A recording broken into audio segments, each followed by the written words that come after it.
For the roof, another pine structure with fiberglass wool insulation covered with a thin wood called luan is installed. The wood is reinforced to withstand the extra weight of roof cargo. Workers then cut out the various ventilation holes.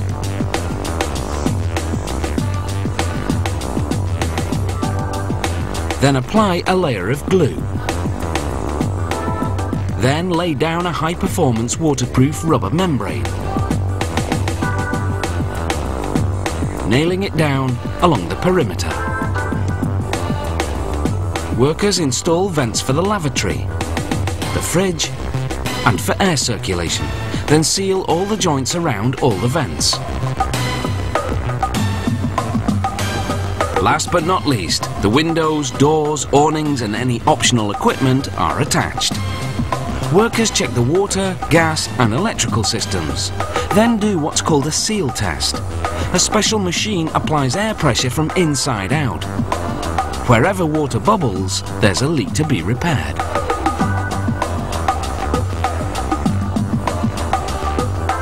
And that's just about it. A caravan fit for the king of the road. Now let's just hope you don't get caught behind one.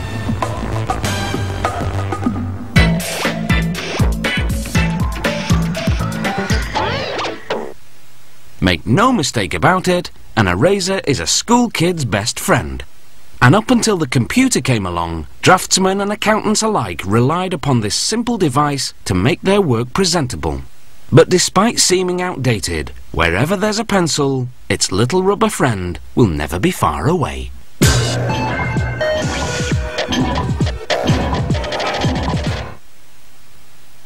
In 1736, a French explorer observed South American natives using tree resin to make bouncing balls.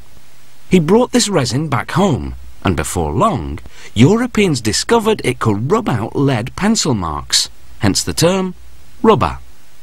There was just one problem. After a while, rubber would rot. That dilemma was solved a century later by one Charles Goodyear, who developed a curing process to keep rubber from rotting.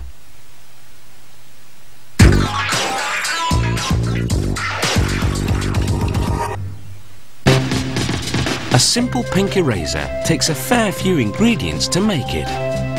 Carefully measured fillers, accelerators, curing agents, oils, colouring and the main ingredient, synthetic rubber. It all starts by a batch of rubber being put into a mill. The rubber passes repeatedly in large heated rollers. Defective erasers from the last production run are recycled too. Sulphur is added as a curing agent, along with accelerators to help the sulphur do its job, plus some red colouring. Everything is blended together for 5 to 10 minutes until the mixture is the consistency of heavy dough. Next up comes vulcanized vegetable oil. Vegetable oil that's been treated with sulfur and calcium carbonate.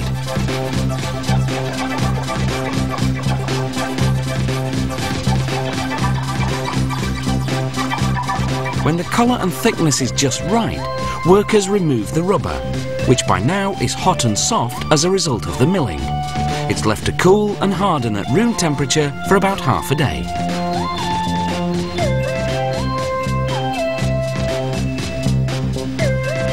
When the rubber's ready, it's cut out into large squares, each weighing between 5 and 8 kilograms, depending on the thickness of the eraser the client has ordered.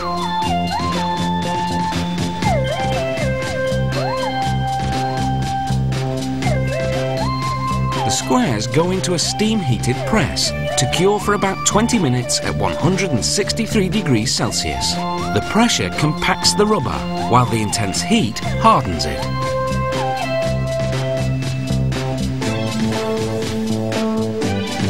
Any excess is trimmed off, and then the hot rubber squares are submerged in cold water to stop the curing process. To make rubbers that erase both lead and ink, beveled strips are cut from 2 batches of rubber, one pink and one blue.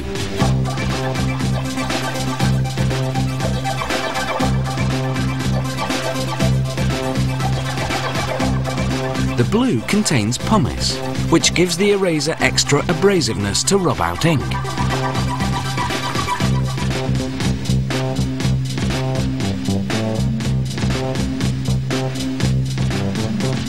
Then it's off to the steam press.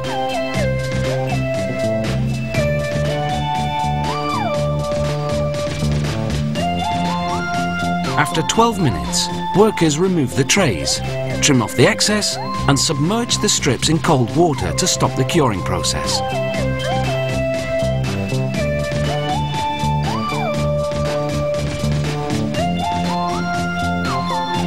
Then an automated machine chops the strips into pieces the size of erasers. Now back to the all-pink erasers. The rubber squares come out of their cold water bath and go through a machine that cuts strips with beveled edges, then chops the strips into erasers.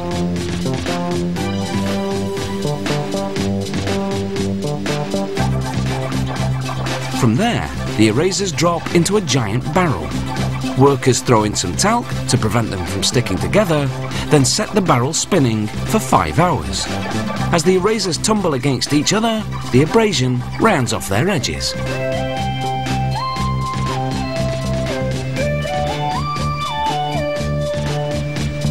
The last step is printing. A machine stamps each eraser with the company model number.